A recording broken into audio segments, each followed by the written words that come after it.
You are watching live, possibly listening, your car, truck, radio, click it or ticket, all those great things Marty Brenneman used to say, to Rally Around the Natty, the best pre-recorded and live and all that other podcast. Tonight, I won't be with you very long. Actually, I'll turn my light on just for the intro here, bring myself to light a little bit. Little intro, victory, we win. It's awesome. It's a great day. You're still bitching on Twitter. I don't know what to tell you. They just hung up 500 yards of offense, and you're still upset. So whatever. Go do whatever you do that makes yourself less miserable. I stayed off Twitter because I knew if someone was fucking complaining about our performance today, I'd fucking snap someone in half. So, I'm again Tori Miles. Alongside me are our two new hosts, which we haven't got to introduce live just yet. Greg Luther, Cincy James, Kieran, one of our guests who comes on a regular basis. I'm going to be jumping off here tonight. I've got a little company in the back room. You guys are welcome to have a little bit of an after dark ramble session, however you guys want to do this. It's victory. It's Sunday. We're still kind of second place, I think. I don't care. I'm going to watch the Steelers get their ass kicked because Tua looks sharp tonight. Santori, why don't you share the link, or not the link to hop on the StreamYard, but the link for YouTube.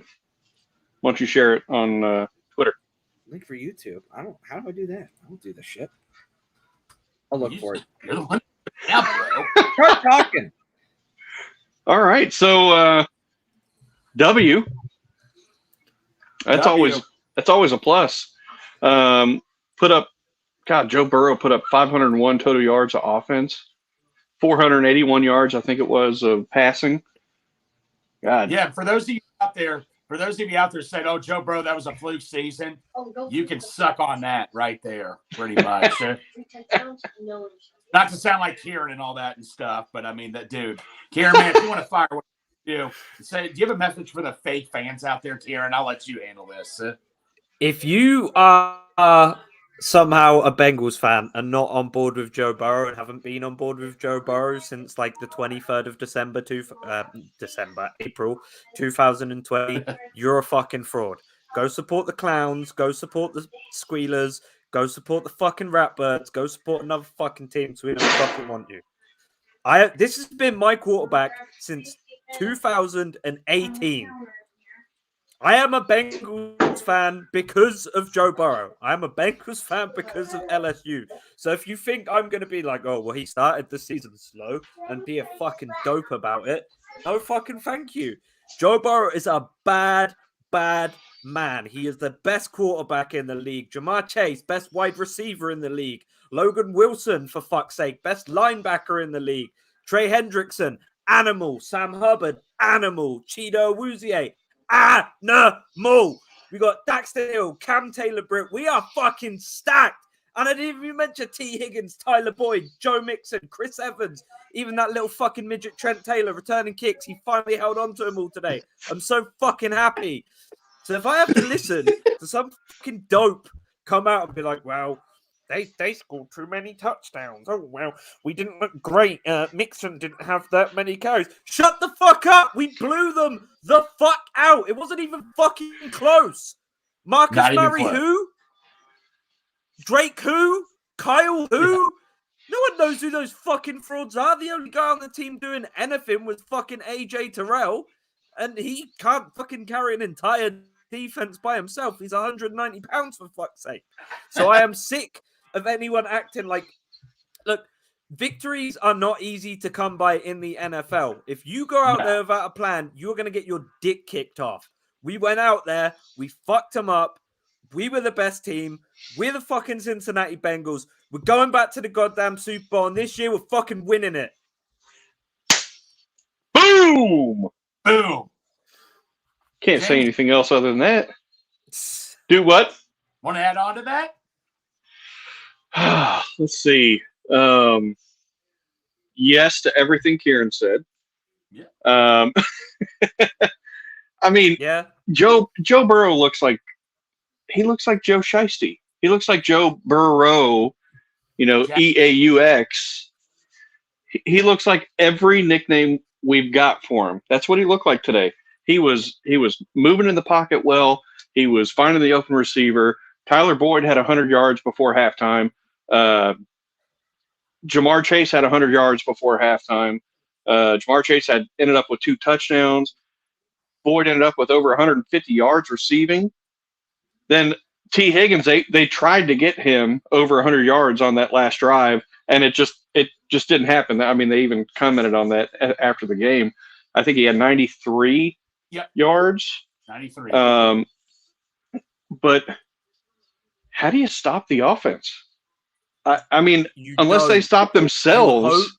You hope and pray that Joe Burrow forgets how to throw the ball out of bounds when he's scrambling. You hope and pray the line isn't blocking for Mixon. You hope and pray that the receivers aren't getting it together and they're struggling. You just got to hope and pray that the Bengals stop themselves. Hold on. Kenny Pickett just threw an interception. Hey, by the way, guys, there it is. Since 1970, the first 7 games, only 3 teams have ever gone 7 games without giving up a touchdown in the second half. And now, I believe it's 4 teams now. How many points did we give up in the second half? That running attack and all that, didn't. By the way, the wide receiver that fell down for that interception was Chase Claypool, the guy that they're trying to get 93 picks for on a trade. Yeah, go, do something to yourself. Yeah, come on. Didn't Chase Claypool? Who did he say he was? Did he say he was like a top 5 receiver or something last year? Claypool 3. He said he was top 3 in the NFL. Bro, everybody in the world, including he's not even top 3 in family dinner. He's not top 3 out of us 3. What the fuck is he talking about? Yeah, the people that were interviewing him for that podcast, for that show, they were like, "Oh, okay." Like they didn't think he was.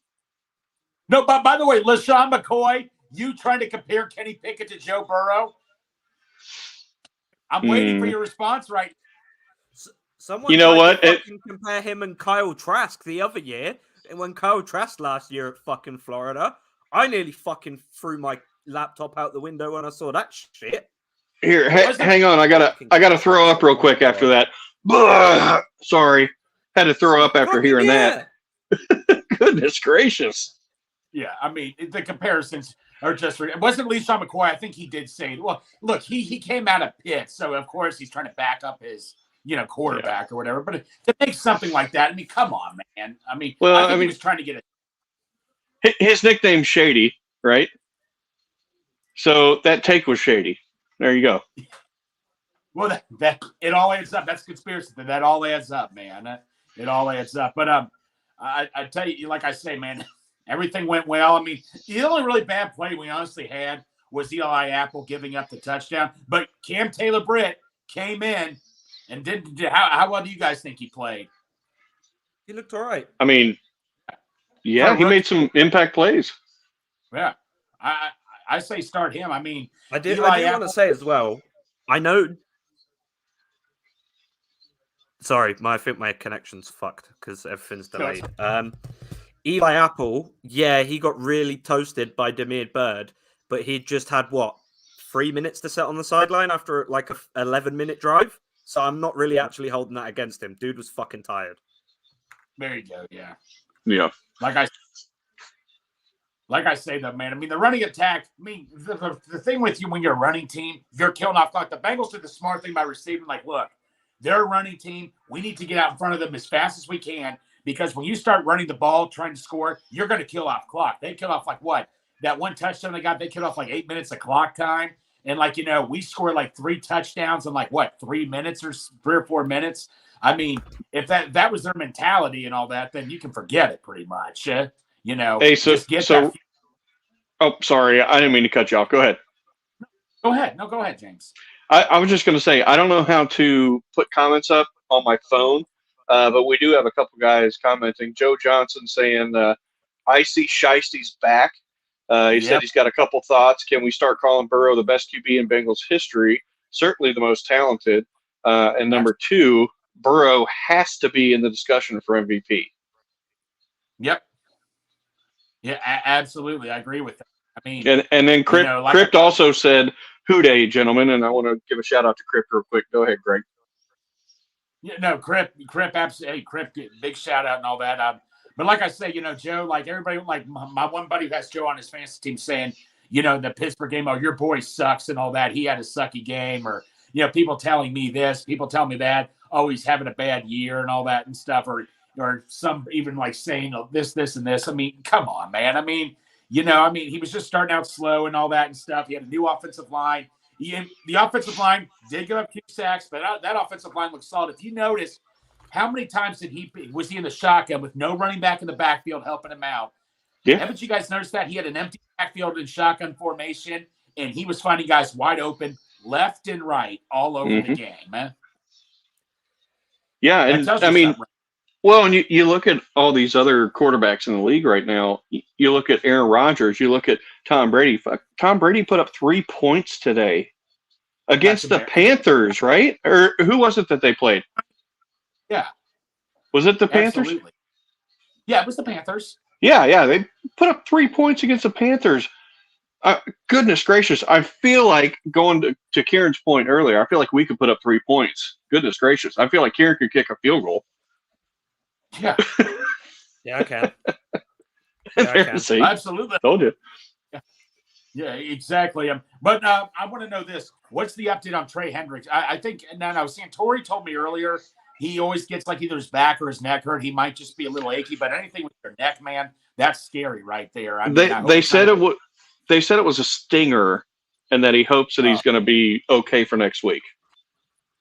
What? No, and Santori also just told me Reader just right now. He said he found out is cleared to practice. Did you guys hear about that? Doesn't mean he's going to practice, but I heard he's cleared to practice right now. Sorry, my son came over here and had his. He just got out of the shower and had his hair in a mohawk. It was way up there too. Sorry. And Maddie just came in and she has her. She's got her Halloween costume on. She's been feeling sick the past couple of days, so she's got her Halloween costume on. She's Belle from Beauty and the Beast. Come here, sweetie. Come here. Awesome. You want to show everybody your dress? Come here. I also have my child here. I'm joking. That's right. I'm not one of those psychos who calls their dogs their kid. See, she's got her pretty dress on. She's not been feeling well today and yesterday, but she wanted to come say hi. You want to say hi to everybody, sweetie? She's giving the wave. How you doing, Matt? Oh, look at the doggy. Cole, say hello. Yeah, there he is. Maddie's still playing with her dress. All right, sweetie. So there she goes. She's saying bye. Bye, Maddie. All right. Sorry. Where were we? I'm sorry to interrupt there with Maddie. No, it's okay. No. My nephew, he's all excited for Halloween too. I think my one nephew's going to be Harry Potter for Halloween, so he's all excited about that now. So nice. But anyway, like I say, back to the game. Like Joe Burrow, man, the offense just finally got awakened and all that and stuff. And like everybody freaking out. Like when we were 0-2, I'm not gonna lie to you, I was a little concerned at one point. But like everybody just berating Zach Taylor. I'm just so tired of the whole Zach Taylor. Oh, what's up, Mace? How you doing, man? Hey, Greg said, "What's up?" Not much. Yeah, what's up, man? All right, so Mason, give me your grade for Joe Burrow today. What's your grade for Joe Burrow? He's. Do you hear me, Mason?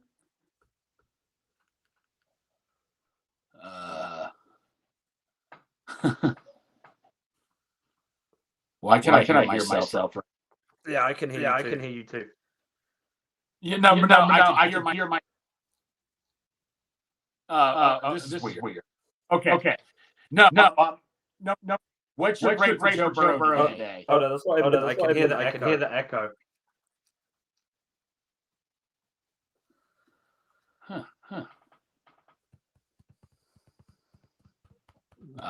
James, I can. See, look, I can hear my voice.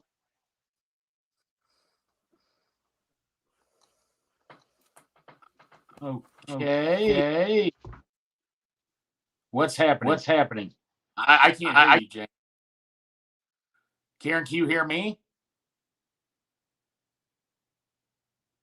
Huh. Hold on one sec. I can hear you. Sorry. I can hear you now. Okay, I can hear you now. Something was weird. Like I was hearing my own voice after I was talking. I'm like, what's going on here? Right? Yeah, I could hear you echo, and then I could hear myself echo, but I couldn't hear Cincy James. Right, that's what was happening to me. Like right after I talked, it would repeat what I said. Yeah, I didn't know what was going on. But yeah, no, like I say, man, the atmosphere was just awesome today and all that, man, at the game. Like, gosh dang it, man. It looked like a freaking playoff game. You saw maybe a couple Falcons fans at that game. But, like, I'm not going to lie to you, I was a little nervous because of the Falcons running attack. But, like I was saying, when they won the coin flip, they said, we're going to receive. We're going to come out early, get that early lead. And once we had that early lead, man, like, like I said, with the Falcons running the ball, obviously, I mean, like, if it takes them 8 minutes to score, they're screwed pretty much if they're down by a couple scores. Yeah, when we hit that pass to Tyler Boyd, I was like, it's fucking over. We don't normally come out this fast. So when we hit that, I was like, do you know what? This is the fastest we've come out this year, and I think maybe even last year. Right. Man, I was so happy that we hit that early. I was like, look, we're finally into a rhythm. If we can go out and do that every game, get up big early, and then just hold a team for the second half, I'm completely happy with that. No, me too, man. Me too. Like I say, I always get antsy and all that. Even when we were up 21-0, it's like you want to put the nail in the coffin and all that and stuff. You're up 21-0, that's a good score, but it's like momentum switches so quickly. You just got to really be on top of it at all times. Right, exactly. Well, no, near halftime, the only time I was like a little concerned was, 49 seconds left. They score a touchdown, like with Apple being, that guy being wide open. And then we get the ball back. We're actually kind of going down the field. And then we punt, and that guy gets them into field goal range on a punt return. And I'm like, oh, crud, Atlanta gets the ball back here. But start of the second half, man, we finally were getting to Mariota and all that. Like, we were finally sacking him. I mean, Mariota got lucky on a lot of plays. Like on that one third down play, when he fumbled the ball, I said to myself, okay, they're converting on third downs by pure luck at times. It's not like they were charging down like, hey, we're coming down to kick your ass and all that. It was just like, just pure dumb luck at times. Yeah, and after Trey went off, I was a little bit worried. I wanted him to come off because I was like, look, we're so far ahead. What's the difference at this point? But then immediately after he goes off, Hubbard steps up, giant sack. And yeah, Joe took a couple sacks today. A couple were his own fault of just, him not throwing the ball away, trying to do too much. That is how Joe is. That's how he's been his entire career. He's always trying to win and go the extra level. So it happens. But yeah, I was very impressed by the defense. I think the worst sack we gave up was Leal, but he wasn't even set and ready. So he just immediately got blown up when the ball got snapped. That's just a communication issue. I thought today we were firing on all cylinders. The run game looked not amazing, but also we had a quarterback thrown for over 500 yards. So he realistically didn't even need the run game. No, we did not need the run game at all. Like I said earlier, man, most of the time we were in shotgun formation. A lot of times we didn't even have a running back protecting Joe. I mean, last year, 9% of the time we had to have somebody back there because the offensive line was just awful and all that. And Joe, man, all he needed, I'm not saying block for 10 or 15 seconds. The short passes just kept coming and coming. But Karen, Ja'Marr Chase, I mean, that chemistry between him and Burrow throws a pass when Chase is one-on-one, then he freezes and catches it, and then goes for more yards. He's fucking psychic. That's what chemistry is. That's why I wanted Ja'Marr Chase over Penei Sewell, is because of the chemistry he had with Joe Burrow. When people have told me, oh, we could have just gotten a receiver in the second round and all that. No. You could have gotten a receiver in the second round, but when you drafted 5th overall, you got the receiver. You got Joe's college teammate, a guy who you already have a built-in connection with. The type of connection they've got and the way they know each other so well, that takes years to build. That takes so long to build. So the fact that came in ready-made to the league and it's only getting better. We've seen him make some passes this season that he's never made to Ja'Marr before. Touchdowns and stuff that he trusts Ja'Marr to go up and get. Phenomenal. It's phenomenal. And I think partly they might get popped for PEDs because they ate too much crawfish last week back when they were in Louisiana. I think that might be the source of the powers. That's why they were so good at LSU. So I'm advocating for us to take them big crawfish boil every Saturday game before, get them in the mood, make sure they're out there and they're winning. But yeah, Right. we absolutely smashed it today. Those two, phenomenal. Higgins, Right. phenomenal. Hayden First, the sexiest man in football, phenomenal. Boyd, everyone looked absolutely fantastic today. Everyone did exactly what they were meant to. And, I was talking to my dad about this, and, I was watching George Kittle, that touchdown he caught today, and Kelsey also. And I said to myself, look, Hayden Hurst does not need to be like those guys. He's like our 4th or 5th target. Hayden Hurst is doing exactly what we wanted him to do. Get that big 3rd down and 5, make those big catches. He does not need to be like Kittle or Kelsey. He just needs to do exactly what he's doing right now. Just be that reliable target when you need him to be. And the thing is, he can play like Kittle or Kelsey if he wants. We've seen him when he gets into the open field. He'll make some space. He'll run a dude over. He is a tough tight end. But as for what we need him for, he does his job. And every so often, like I think the Miami game, the first pass he caught when he just dragged like half of the Miami defense with him. It's nice that we've got him for what we need him for, but then he gives us the extra, which is just fantastic. Yeah, I looked up the contract, so we're paying Hurst $3.5 million this year, and Uzomah got 3 years, $24 million. He's getting $8 million a year for 3 seasons. I'm like, are you kidding me? When I saw the list of free agent tight ends and Hayden Hurst was at the bottom of the list, I'm like, are you kidding me? We're gonna have to re-sign him. Yeah, Yes. no, the guy never had a chance. He was never given a pure opportunity. I mean, this guy is at the bottom of the list, and CJ Uzomah's up here. I'm like, are you kidding me? That when I was calling in on the radio one time, getting ready to talk about free agency, when I heard they said we hired Hayden Hurst, I screamed. I'm like, yes, and all that. So I was happy as hell, So like I said, I said to my dad, I said to everybody, this guy's going to be a steal, and that's what exactly he's been. What I was hoping he would be right now for us. Oh, yeah. Yeah. Hey, Charles is in the chat. What's up, Charles? Hope you're doing good. Go ahead, Kieran. Yeah, Hayden Hurst, although also the owner of my favorite soundbite in the NFL, where Atlanta Falcons had just scored a touchdown. He sits back down on the bench. He flows his beautiful locks back. He goes, man, touchdowns are tight.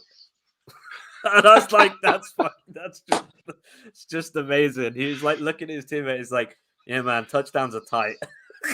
You guys think a friendly contract? Because he has stated, hey, look, the last 2 places I've been, Baltimore and Atlanta, they have, traded me away, never give me a fair shot. I mean, he says, look, Zach, I'm finally in a place where I was promised this. Zach Taylor has promised me this, and he's gone through with it. Do you think he would take, I'm not saying a very team-friendly contract, but what's a reasonable contract do you think he'd ask for if you had to guess? Anyone catching passes from Joe Burrow is going to be more than happy to take a team-friendly contract, because not only does it make them look like a better receiver. Now, I'm not saying any of our receivers are bad, but there is the mantra that a superstar QB can turn a wide receiver 3 into a wide receiver 1 superstar. Just so happens we got 3 wide receiver 1s lining up out there regularly. Yes. Same goes for the tight end. So I think every single pass catcher on our team who's a starter, the main guys, Higgins, Boyd, Chase, Hayden Hurst, maybe even some guys down the depth chart, Stanley Morgan, that will take less money to be able to play with Joe, because not only does it make them look good, they also have the opportunity to win Super Bowls, which at the end of the day is every player's end goal when they make it to the NFL. You called it, James. No, James, so before you got back on, me and Cam were talking. I mean, you look at that touchdown he threw to Chase. How often do we see Chase is getting one-on-one? And when he throws the ball, Chase just freezes and catches the ball like this and all that and runs out. I mean, that takes years of chemistry. That takes a lot of trust. When we were drafting, Ja'Marr Chase, people were telling me, oh, you should have taken Sewell and just get a receiver in the second round. But like Kieran said, that's a receiver, but we got the receiver. Were you first of all, were you team Chase, James, just out of curiosity? Yeah, I was team Chase. The year before, we lucked into T. Yeah. He should not have been there, and we got lucky to be able to take him. The Packers should have taken him at 26. Oh, that was their fault.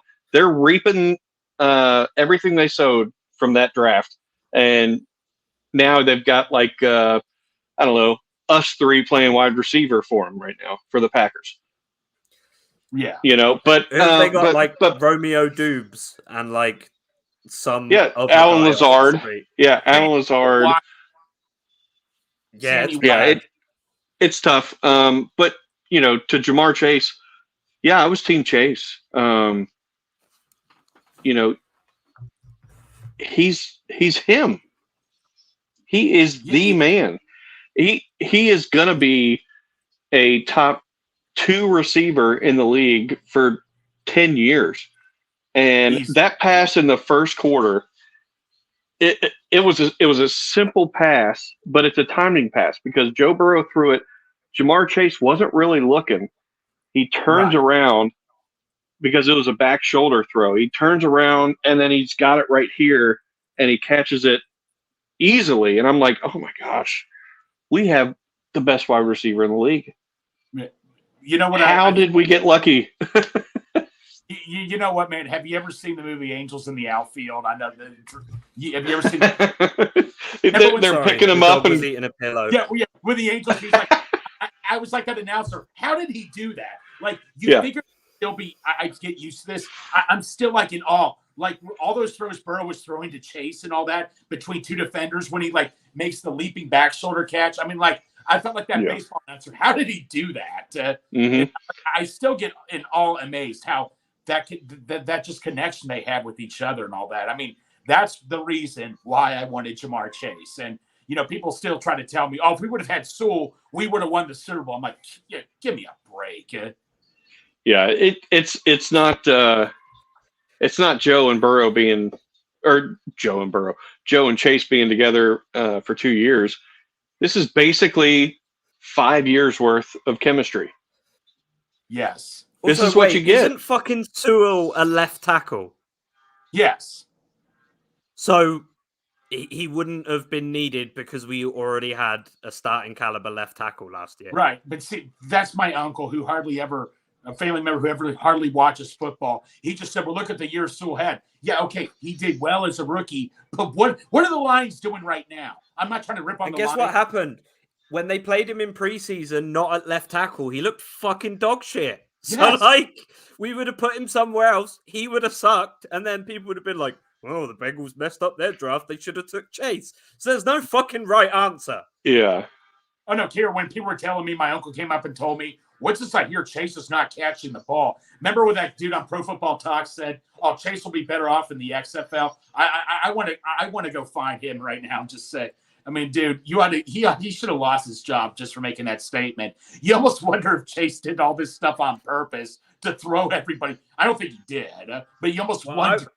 I was there week 1, and after he caught that touchdown, I'm screaming, and the dude behind me is like banging on my shoulders, excited. I turned around, I looked him dead in the eye, and I was like, I thought Chase couldn't fucking catch. And he was like, fuck yeah. That's what Burrow said in the press conference after the game. Oh, I thought he was dropping everything. No, exactly. Like, because like I heard James Rapine or Paul Dehner every single day reporting Chases and catching. The thing I was treating was, great, I'm going to get people coming up to me saying, oh, Chase is a bust and all that, Greg. He's like in the preseason, he was dropping like passes. I'm like, please just catch one pass so we can put this to rest. But like he kept dropping them. And I was never in panic, but I'm not going to lie to you. I was a tad bit concerned, but it just goes to show you, right? Well, then, no, my brother-in-law, who's a Colts fan, came at me and said, you know, Chase led the league in drop passes. I'm like, do you know nobody probably gives a crap that he did? He also led the league in rookie receiving yards and touchdowns. So yeah, but he tried to put that in my face and all that. I'm like, oh, okay. Yeah, lame. He led the league in drop passes. You think anybody cares about that? Hey, real quick, we do have a few comments in here.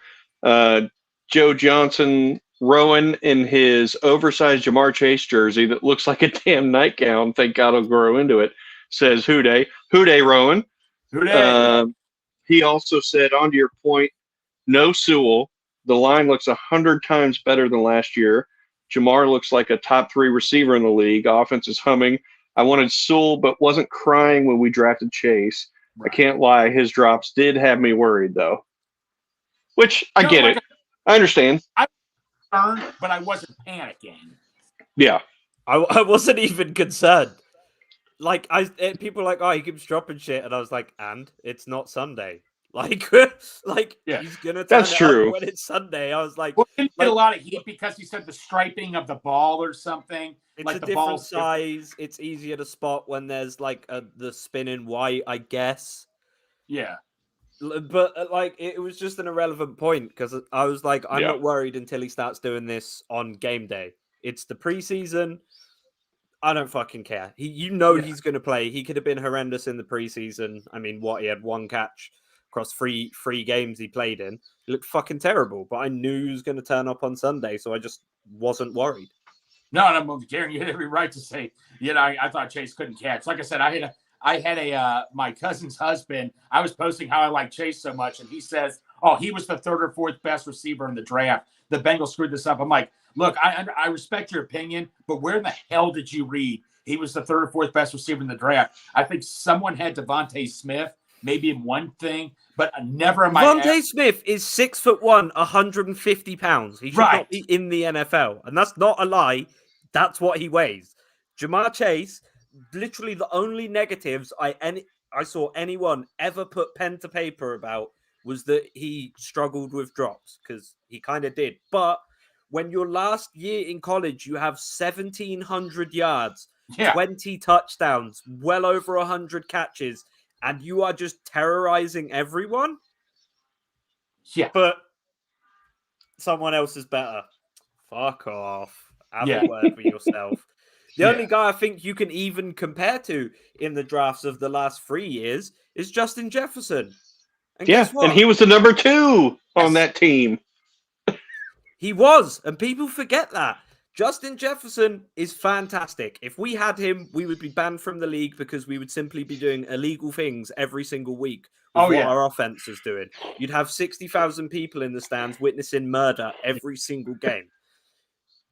So it's just, it's crazy to me that people are like, well, he's had a couple drops. Okay, do you see what Justin Jefferson did?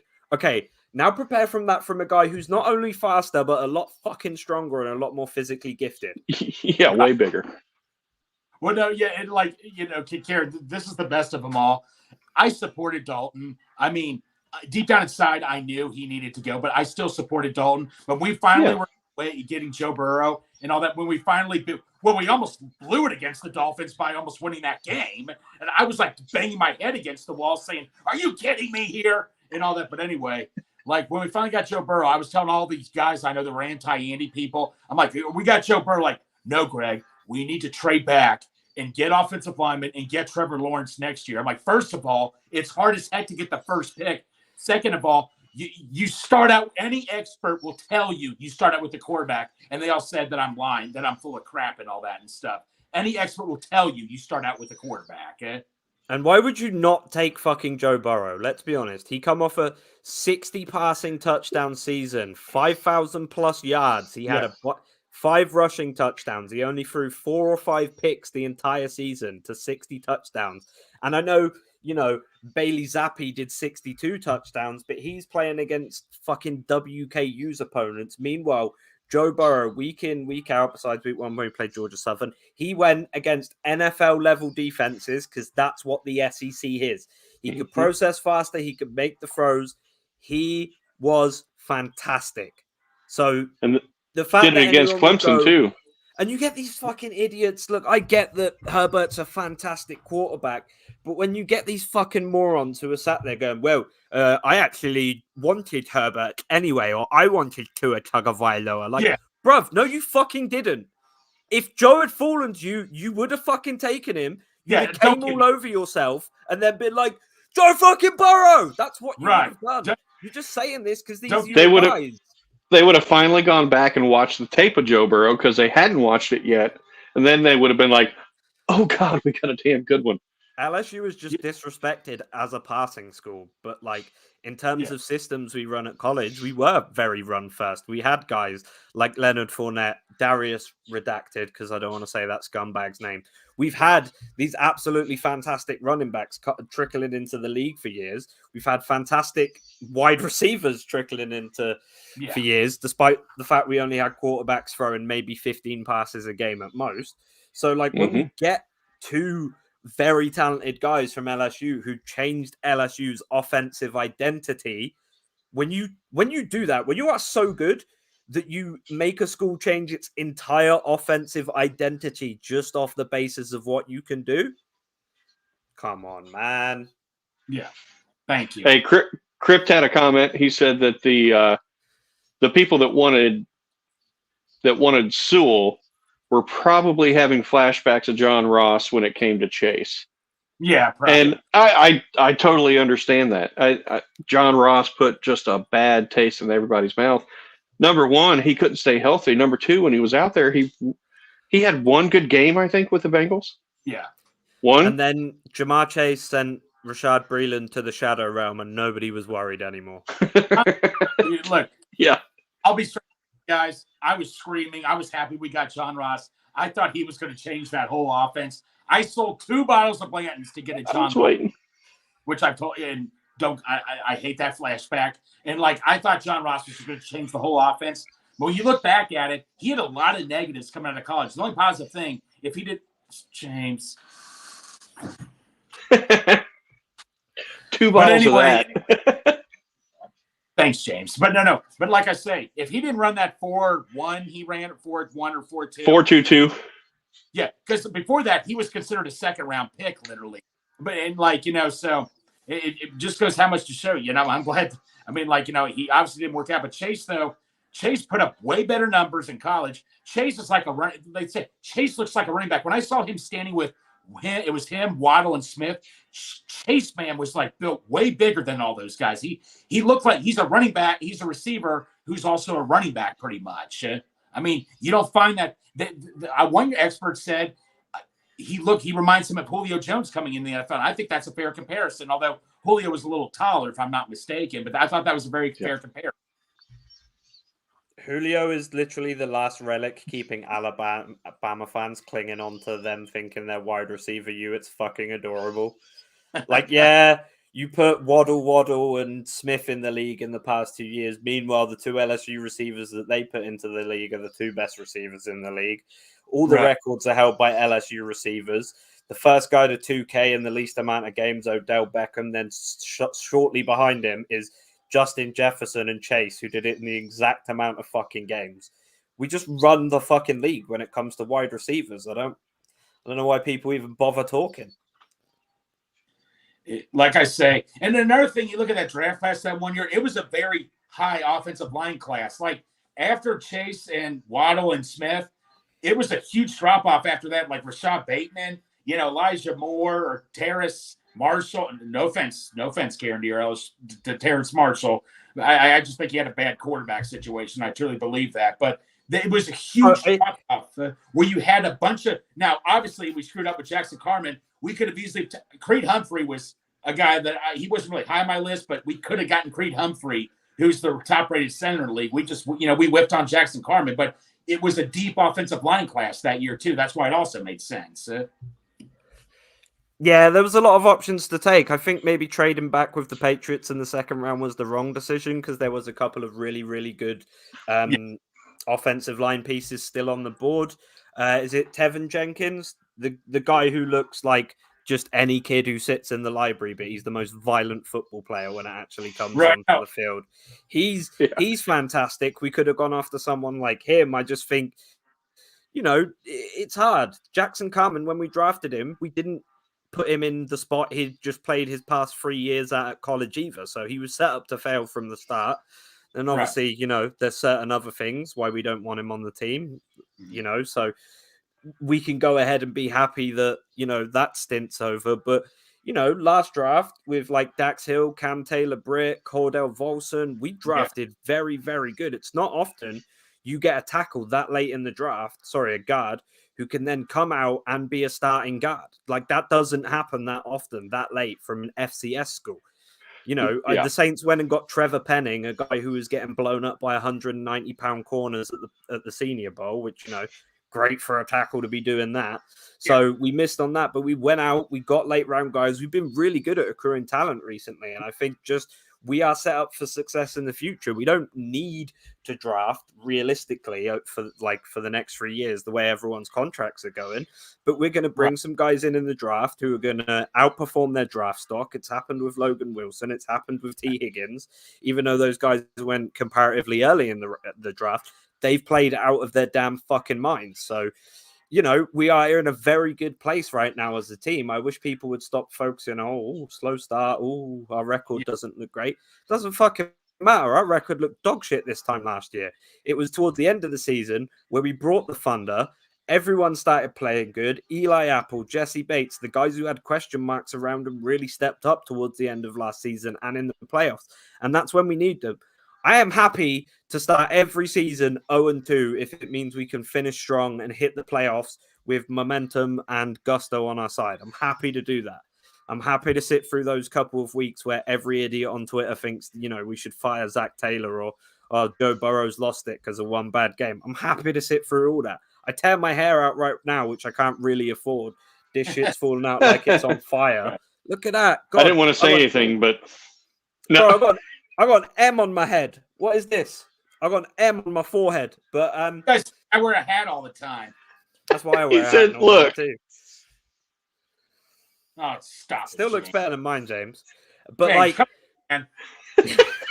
but like, you know, I'm happy to do that 2 weeks where I've got to listen to every Tom, Dick, and Harry fucking cry. I'm happy to do that if we get momentum and hit the postseason hard, because that's what we need to do. And when it comes to the postseason, we fucking win. We got sacked 8 times against Titans. 1. Right. The Chiefs 9 got times. 9 times. 9.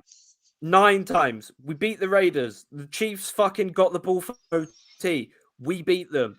We were 1 pass away from winning the Super Bowl. Joe just had to look up quicker while there was a group of dudes running at him. We were this fucking close. You think we can't go back and do that again? Joe showed up in the postseason, and now that he's going to be able to stand in the pocket in the postseason, good fucking googly moogly. It's a waking call for the rest of the fucking league, I'll tell you that.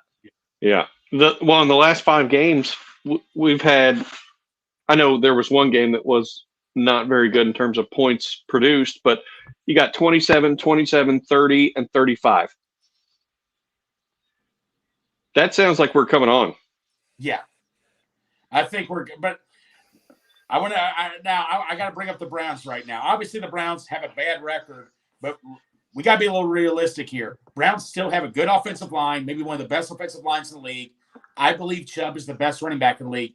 Are you guys afraid of the Cleveland game Monday night, Halloween night at Cleveland? No. Go ahead, Kieran. I am not fucking scared of them. They are some of the most weak-minded individuals on this fucking earth. When you sacrifice your goddamn integrity to sign that piece of shit as a fucking quarterback, you are desperate. You are desperate and you are not on our fucking level. You thought you could just buy your way into having an elite quarterback? Same in the postseason. He fucking sucks. No, I know I just gave the whole, it doesn't matter if he turns up on Sunday. As a quarterback, you should be an elite quarterback. You should be able to complete at least more than 3 fucking passes in the preseason. If anything, you should be looking better in the preseason because you're playing practice squad guys. So fuck them. They are a bunch of weak-minded individuals. The fan base fucking sucks. The fucking team sucks. The owners suck. That shit is rotten to its fucking core. Fuck them. I ain't worried about it. I ain't worried about Jacoby fucking Brissett, Mr. Third String Bridge quarterback. I'm not worried about Nick Chubb. I'm not worried about Kareem Hunt. I'm not worried about those 3 guys from Walmart they hired to come play wide receiver for him. I don't care. I do not give a fuck about the Browns. They suck. They suck dick. Fuck them. What about the kicker from LSU? Cade York's a beast. I can't even lie. Cade York's a fucking animal. Yeah, He is a goddamn fucking animal. He's one of the best kickers like in college football ever. So the fact that he's come out and played for the Browns, that hurts me. But in a couple years, when he's sick of their bullshit, maybe he'll come hold balls for Evan McPherson and be our punter. Oh, there you go. James, what about you? Go ahead. I don't want to say I'm not afraid of any team, but the Browns, they haven't really done much. Brissett isn't lighting the world on fire. It hasn't really seemed like Chubb has done a whole lot. I mean, he's been Chubb, but he hasn't been like this number one back in the entire league this year. Their wide receivers are Mark, goodness gracious. Would they even be our 4th, 5th, and 6th wide receivers on our team? Amari Cooper was on what number? Okay, Amari Cooper, yeah, but he'd be like number 4. Easily. I think he would be. You know, because I'm sorry, but I'm taking Tyler Boyd over Amari Cooper. Oh, fuck yeah. Yeah. Even and yeah, and their defense can play well. Myles Garrett is a beast, but our offensive line's gelling. Playing pretty good right now. They're, and I've said it before, but you talk to the Kansas City Chiefs offensive line from last year when they revamped the entire line, and you talk to them, they're like, man, it took like 6 or 7 weeks to really feel like we were playing together. Guess where we're at right now? We just finished the 7th week of the season. Yeah. And they're starting to gel. And today I was like, man, Joe Burrow's got a lot of time to throw the ball. He's able to just pick that defense apart. He's going through reads. He's doing whatever he wants to do. It reminded me of the Ravens game last year at home. Yeah. Really. Oh, that catch he broke off for his first touchdown. That reminded me of the Chiefs and the Ravens. That's a bad fucking man. How are you just going to run like a little curl and then crib it? What the fuck is that? How are you allowed to do that, bro? That's not legal, right? You can't I'm running a 10-yard curl. Take it, crib, gone. What the fuck just happened? Like most of those Falcons guys were on the practice squad. I understand that, but they had never seen that before. They didn't know what fucking happened. I heard after the play they walked to the sideline and said, "Did I just get fucking robbed? What was that?" As soon as I saw that play happen, all of a sudden Chase starts running through, and you've got here's Chase. You got Falcons player, and then all of a sudden, here he is over here. These guys are still back here, and he's just gone. He's gone. He's faster than everybody. Doesn't matter. Because my wife recognized it faster than I did. He caught, and as he cut out, she goes, "Oh, he's taken this." Yeah. I was like, "Fuck, there's no way. There's too many defenders around him." Yeah. They've got the angle. He cribbed it, and then she just stared at me. She just stared at me like I just fucking kicked the dog or something. She's like, "Why don't you trust him? He's your favorite player." And I was like, what the fuck are you talking about, bro? Hey, at least she didn't say, "Why don't you trust me?" Yeah. That would have been worse. Should have kicked my ass if I didn't respond to that.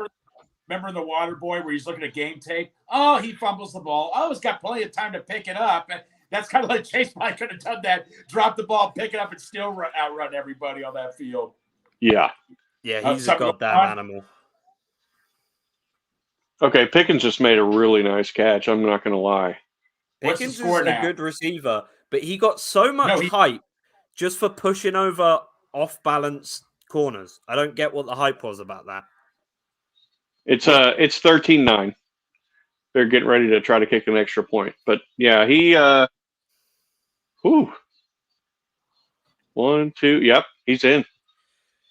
That was a nice catch. Are the Steelers winning right now or no, they're down. Okay. No. They were down 13-0. Okay.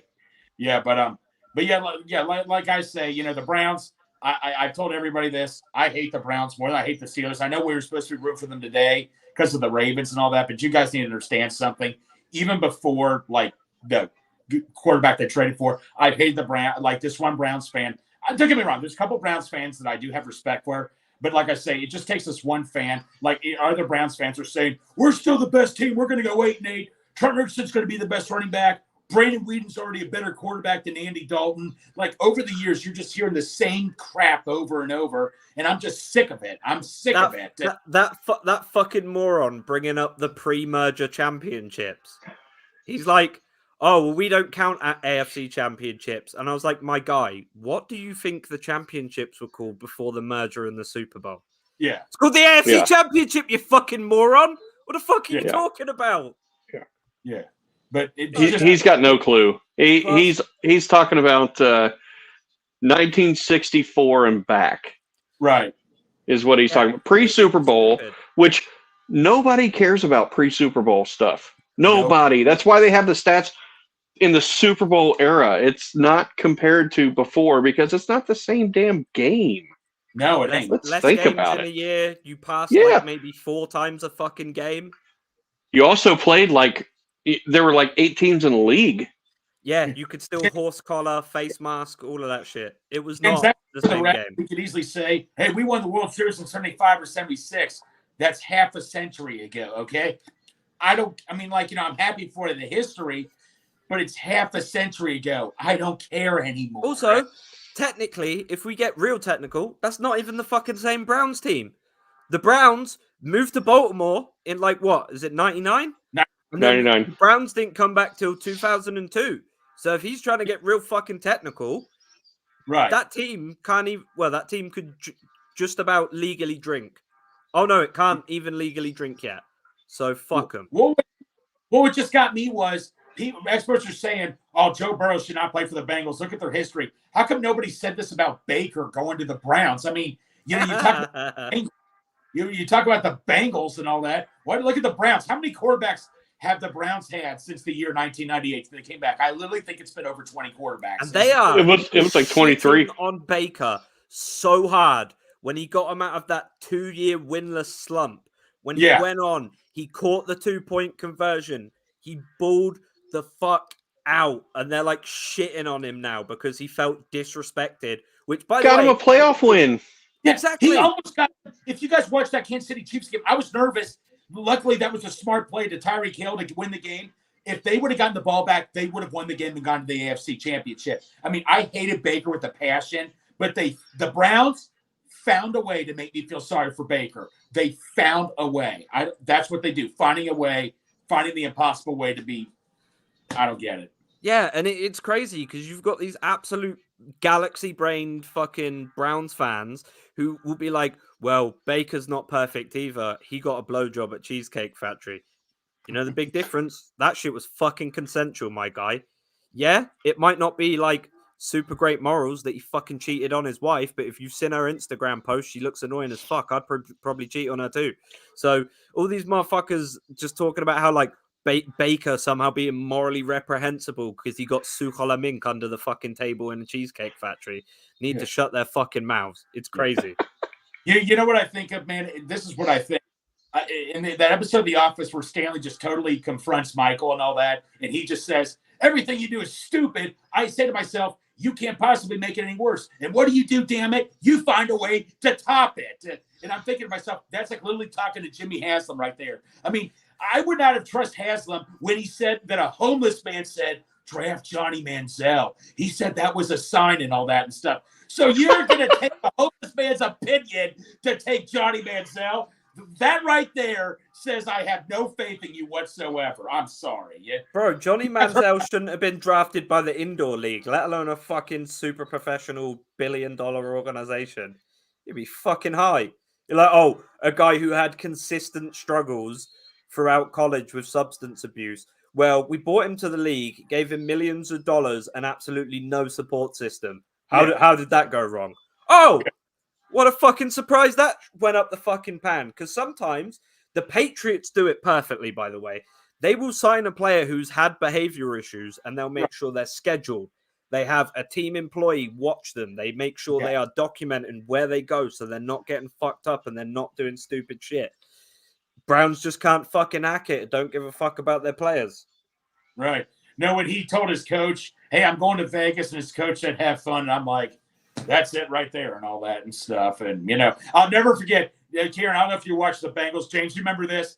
That game, everybody made a big hype about Johnny Manziel's first start. They didn't talk about the Bengals playoff run. When Carlos Dunlap, all of them sacked him and kept doing this and all that and stuff, that was one of the best games I've ever seen in my entire life, was just seeing Johnny, the money sign like crazy. I don't even care if Ray Maluga that one time had a personal foul by getting in his face like that. I'm sorry, man. I mean, We shut him out, didn't we? Wasn't it like 30-0?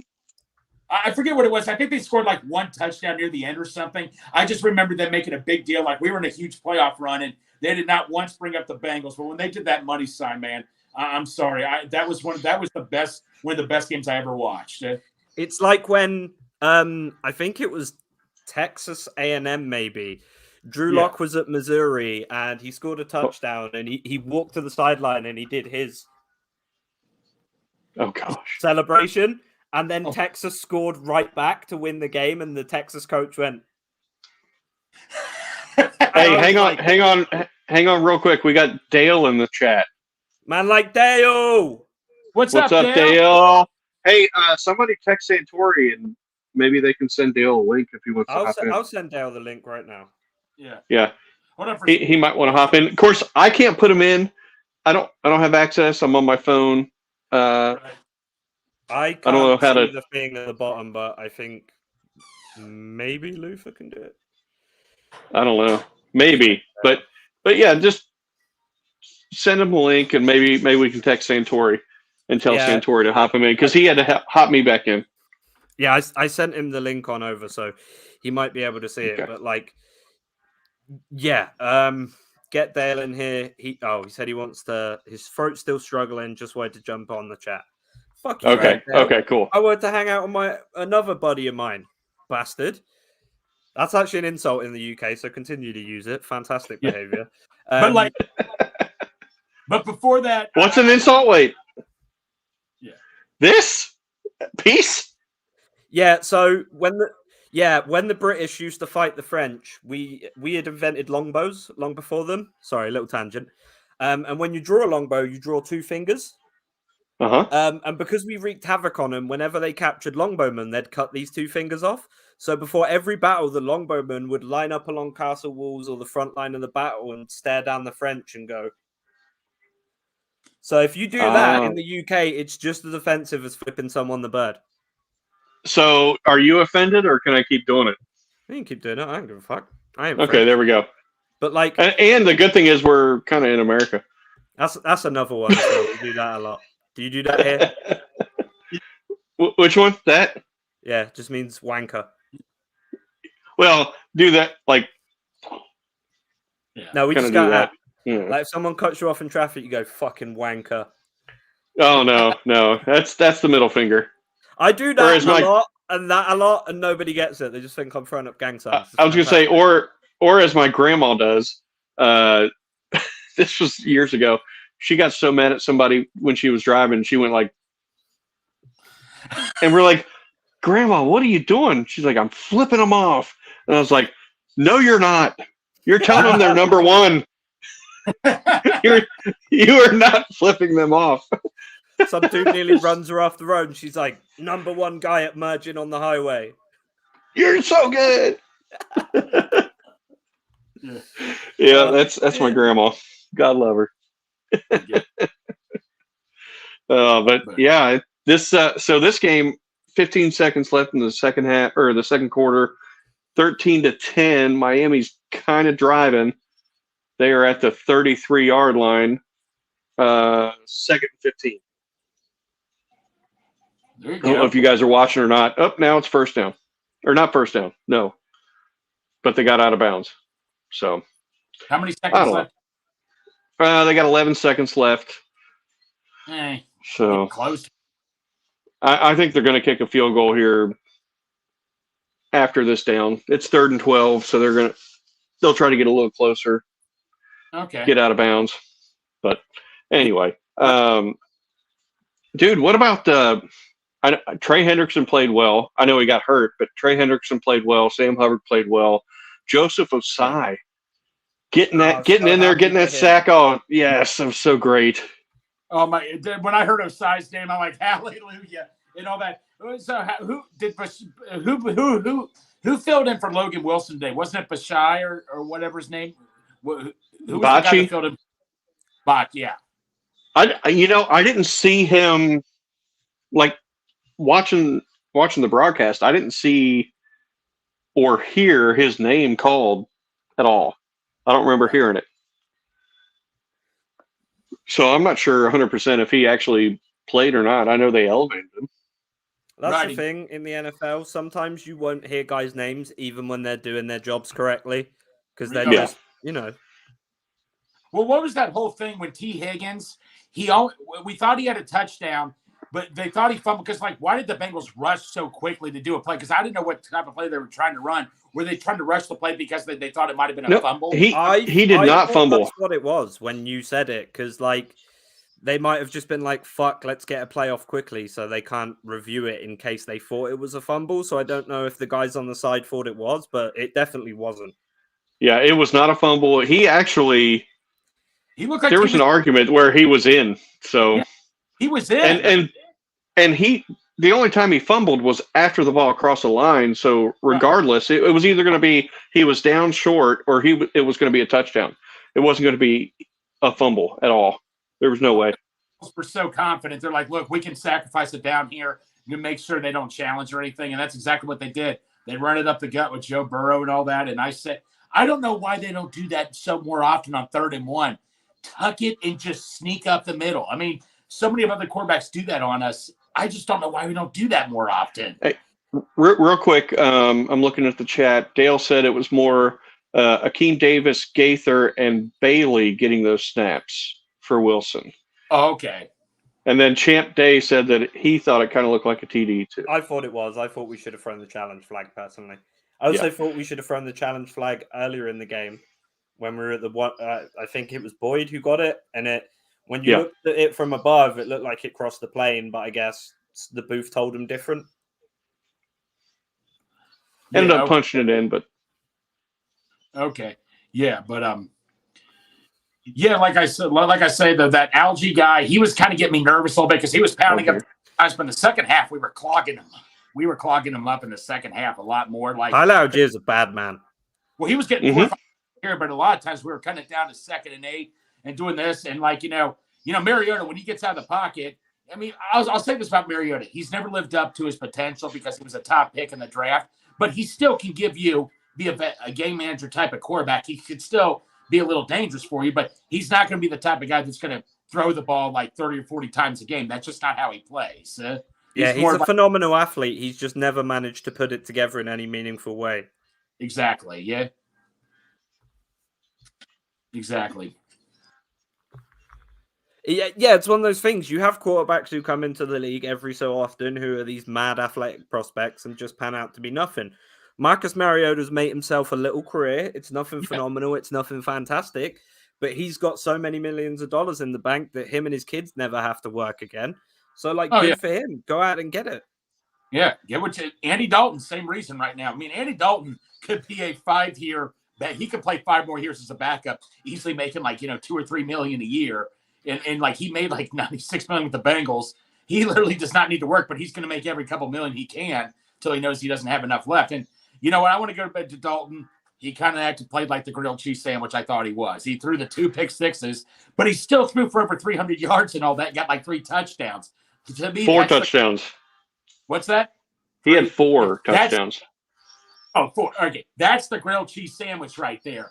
He's not going to be perfect. I mean, he's going to make mistakes, but he'll still kind of, he still kept him in the game and all that. But like when I was talking to my dad about this, when you notice some of the throws Burrow was making over guys' heads and all that, I'm like, if that was Andy, that would have been an interception right there. I mean, that's the big difference. Dink off the helmet. That too, yeah. I thought you called him grilled cheese because he was ginger. No. That might have been related. I'm not going to lie to you. That kind of reminded me of Tan Pit, Kieran, and all that and stuff. That kind of sort of did. But no, grilled cheese sandwich, you know my theory, right? It's something that's solid, nothing that's going to take you over the top or anything. That's why I called him a grilled cheese sandwich. You got to have other stuff with it to make it great. Exactly. That's the big thing. Okay, yeah, I respect that. Hey, real quick. So Dale put in the chat. You guys talk about Cam Taylor-Britt yet? Didn't realize it live, but apparently he played quite a bit in place of Apple in the second half. Quarterback 2 competition back on ? He played a little bit in the second half and made some plays too. I would not be surprised to see him eventually take over. Me neither. What's your all's thoughts?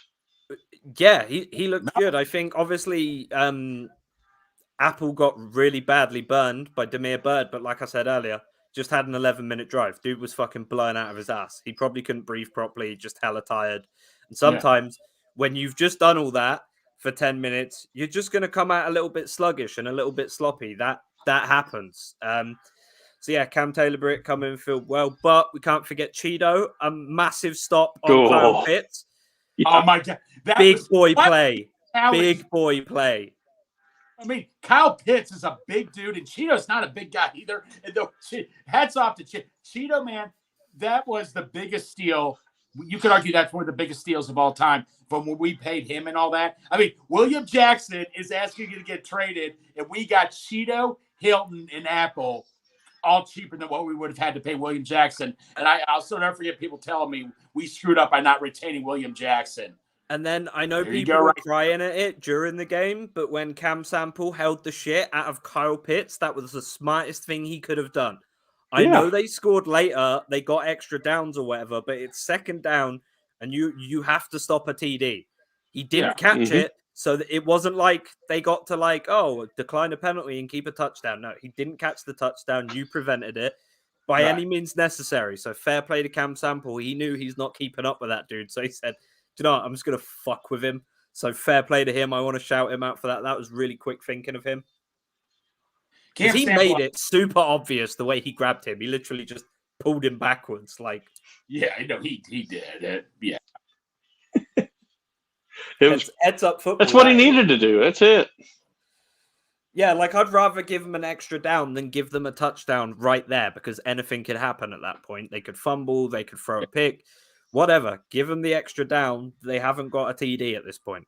With that final drive for the Bengals when they were closing down clock time, I was with my boss at the game. I'm like, this has to be a running play right here. And he's like, yeah, we do have a running back in the backfield. Joe Burrow. I'm like, okay, he might run it. Man, he runs straight to the middle. But when that dude Grady Jarrett came right behind him, I'm like, oh my God, he's gonna rip his head off or something, or he's gonna fumble the ball. Joe Burrow, man, that right there shows you how much of a goat he is. He is going to fight for every single yard necessary. I mean, most quarterbacks are like, I ain't doing that. I mean, that's where he's jackpot Joey.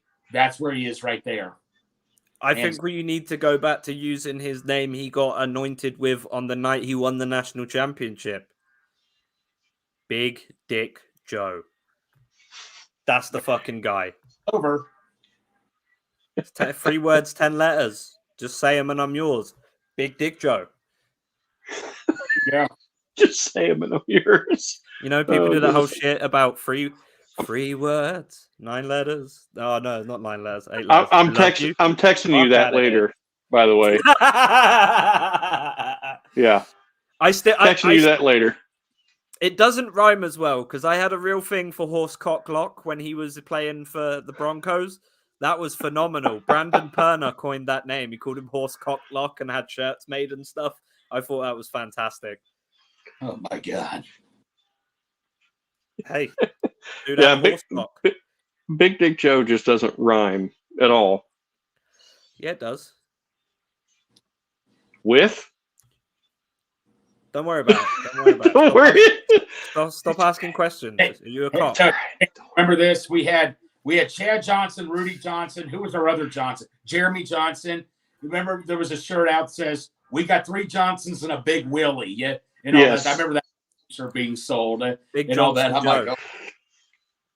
Yeah. Ginormous Johnson Joe. Better for the sounds there. Yeah. I had that shirt, by the way, Greg. You do have that shirt? Yeah. I've got it somewhere. Yeah, at first I was like, oh my God, but then it's like, hey, it shirt ain't lying and all that stuff. Do you guys call dicks willies here? No. What? No, in the UK, willy is another term for dick. So I didn't Yeah, know if yeah. that's why you called it that. Oh, I've heard it called that. What was so? I just don't ever. Willie standing for Willie Anderson. Yeah, that was Willie Anderson. Yeah, yeah. Okay, just making sure. Okay, yeah. Oh no, I just didn't know whether that was another slang term for cock. Well, for that shirt, yes. Okay, I didn't know if for it that was like shirt, a that's what they're. commonly used Yeah. slang. No. No, that's No, fantastic. We're not going out here going suck my willy. No, it's not happening. The thing is when you say willy, it's either like a word that like really old people use or like kids use. It's not like a normal term that an everyday person use. It's like kids Right. say it like you're a willy head, like that sort of stuff. Yeah. You know how Willy kids head. are. Hmm. They Just just yell, doesn't- you're a doo-doo head or something. Doesn't Yeah. have the same panache as, dickhead. Oh no, dickhead's far better. Yeah. Willy head. Yeah. That's what I mean. It's like a kiddish insult because it's not really a swear word, so kids can kind of get away with it. right. Oh boy. Dude. Yeah. Doo-doo head. Yeah. Oh, fanny means vagina as well in the UK, so that was fucking hilarious for me. What I did does? not- Fanny. Fanny. So we call Like- fanny like- fanny packs bum bags. Yeah. Like that's what we call them. Yeah. So imagine the first time I ever hear fanny pack, and my brain goes, "He just said cunt bag." So I'm fucking laughing my ass off because that's like what I'm hearing is like a fucking what now? So like hearing that, I'm like, why do they keep talking about fannies? What's going on? And like watching Family Guy as a kid, and like Stewie's like, "Oh, I'm going to slap you on the fanny," and it's like, "Oh shit, what's he gonna do?" That shit's wild, man. Where my money, Brian? Sorry. I just think back to that Brian, episode. I'm going to slap you on the fanny. I was like, what the fuck is happening in this episode, bro? Oh my gosh. Well, How do we get from talking bagels to the? that's every show we Every show. somehow go off the rails. This episode now is just British slang for vagina. Write it down if you've got a notebook handy. So we've got gash, minge, flange, flaps, axe wound, slot, coin slot. Did you say axe I'm- wound? Wait, what? Yeah.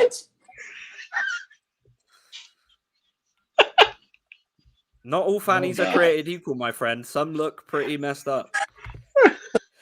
Oh my- Or as Jimmy Carr says, the front bottom. Yeah, that's another one. A front bottom. my God. Yeah. A mini. We call them Mini Coopers sometimes. Okay. I can't believe you guys have never heard of these. No. No. No. Oh, I'm so- fantastic. Slang stuff that means different. I heard this like George Bush one time when he was the president. Apparently in Australia, this means the middle finger. Well, he didn't know that, so he gets off the plane. I heard. Oh no, it somebody doesn't told- mean that in Australia. Okay, that's what I was told one time. Some public speaking teacher told us that. I didn't know if that meant the middle finger. And apparently got off the plane and did that, and everybody got all ticked off at him. Like, what are you Australia is doing? actually like pretty close to America. It's like a cross of America and the Okay. UK. But before they moved there, they decided we're going to keep all the fucking beasties that run around at the night. So Right. fucking wild country. You know, they've got a fence across the entirety of Australia, like through the outback, that's bigger than like the US border wall just to keep out dingoes. Right. They have a dingo fence because, this is not a joke because I know this is like the only thing Americans know about dingoes, but you know the whole dingo ate my baby. That's a real Seinfeld. thing. Dingoes would steal like kids and like livestock, so they built a giant fucking fence. So now there's this just walled in area of Australia because like half of Australia is like inhabitable. You just can't fucking live there. It's just fucked. It's just like orange desert. So yeah, they've got a big ass fucking border wall that is just in the middle of it. It's just a giant desert filled with dingoes and snakes. Damn. No. So a guy told me about Australia. It's a nice country, but I heard he said one person who went there had to keep a racket in his house because all the poisonous spiders, because it's got like the most endangered animals in the The most world. common spider you will see there is the huntsman, which is like completely fine. Like it won't hurt you. It just It's like looks this big. fucking terrifying. Yeah, Oh. yeah. They get about like this big and they'll like just hang around. I actually have an old home video of my granddad fighting one with a broom because it's coming through a hole in the garage and he'll sweep after it and it goes back in. And it comes out and he goes after it and goes back in. It's just like a 30-long-minute home video of my granddad. But it's getting- harmless, but it's a big spider, right? Yeah, I would but, like, burn my house down. Yeah, Sorry. My dad freaked out one day because my little sister at the time was like 2 years old. So she's just like fucking waddling around and she just walks in with a huntsman spider in her hands one day because they're like really placid little creatures. And as long as you're like fine with them, they're not going to like try and bite you or scurry away. So she just gently scooped it up and brought it into the house and it was bigger than her head. She was like petting it and stuff. Fucking psychopath. Yeah, So things my not- house would be done. Yeah. Main thing you got to worry about is brown tongues because they're like the most deadly snake on earth. And sometimes you'll just like see one just like slithering across the road. Oh, great.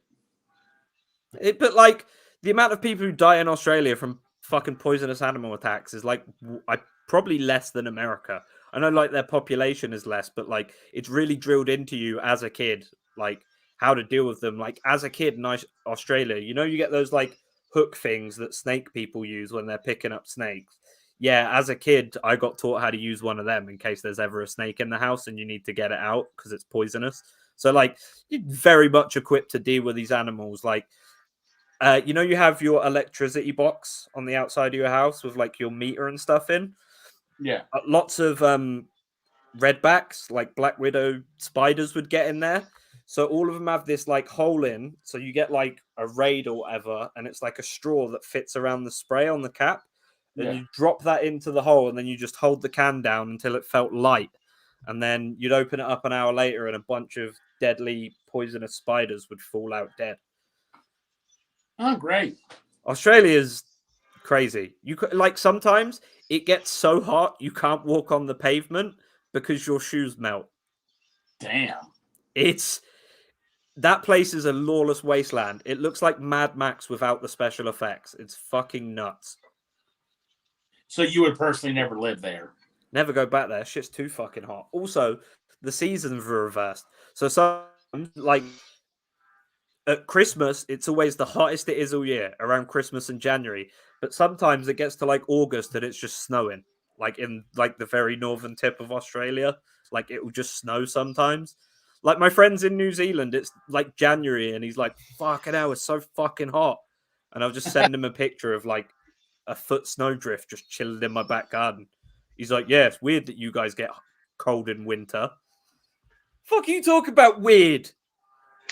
That's what winter is. He sat out there and it's like 32 degrees or something. Oh, sorry. Yeah. 100 degrees, whatever Yeah. you guys call it.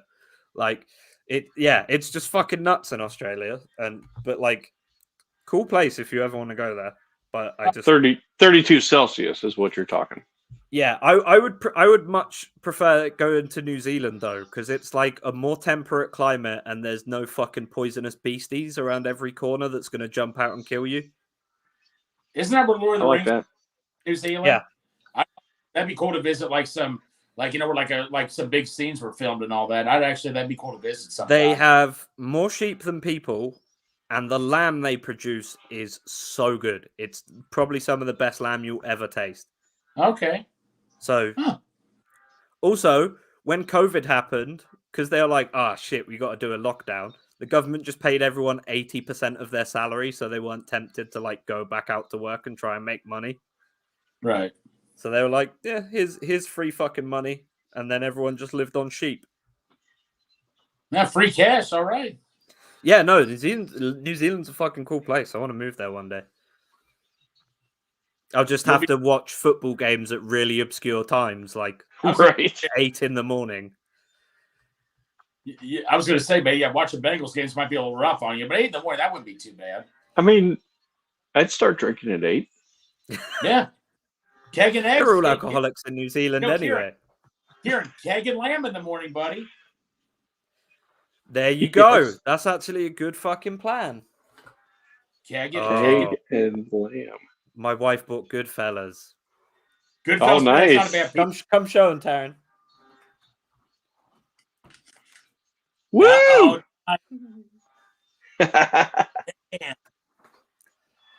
So I'm gonna go eat pizza, but very Yeah. nice to talk to you, fellas.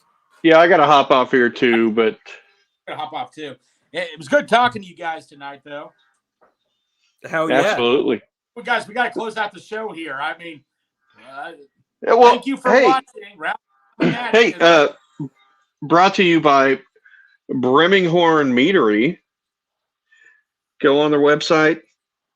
Awesome mead. Oh my gosh, it's so good. It's stupid. Other than that, that's the only sponsor we've got. So Subscribe to my YouTube. Follow me on Twitter. yeah, Twitter too. there you go, Kieran. Kieran, where can they find you? It's all on screen at Kieran Horn CFP. Yeah, I know. Twitter, YouTube. I don't know, LinkedIn, whatever. Greg. My Twitter name is Gregor09, and along with James, I am the new co-host of Rally Round the Natty.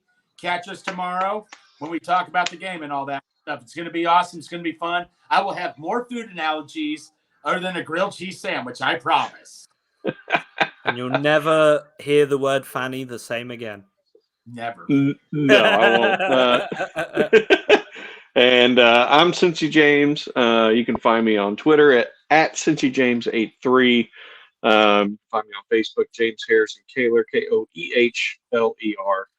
Yes, it is pronounced Kaler. It's not Kohler, but it looks like it, and that's fine. Other than that, hope everybody's having a great evening. Hooday to everybody out there. Obviously, we had a great win today, and we'll see you all later. Peace. Good Take day, care. baby. Good day.